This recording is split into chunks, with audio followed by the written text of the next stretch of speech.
Korang tahu tak, kadang-kadang benda paling cantik tu datang dalam saiz yang paling kecil. Jom aku bawa korang escape kejap ke satu tempat yang rasa macam dalam mimpi.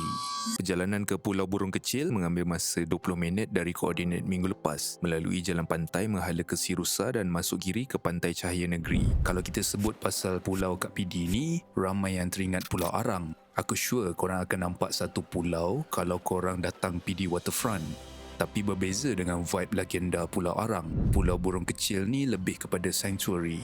Dia lebih lembut, lebih tenang dan lebih estetik. Sesuai dengan nama dia, pulau ni sebenarnya adalah rumah buat pelbagai spesies burung laut. Objek paling best kat sini sudah tentulah ekosistem bakau dia yang masih terjaga. Korang tengoklah akar-akar bakau ni, nampak macam karya seni semula jadi.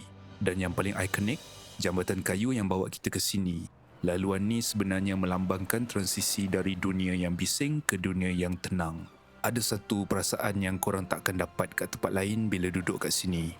Bunyi daun bakau bergesel, bau air masin yang segar. It's literally a hug from nature. Kalau hidup tengah rasa heavy, cuba datang sini masa air pasang. Tengok macam mana pulau ni kekal teguh walaupun kecil. It's a reminder that being small doesn't mean you are not powerful.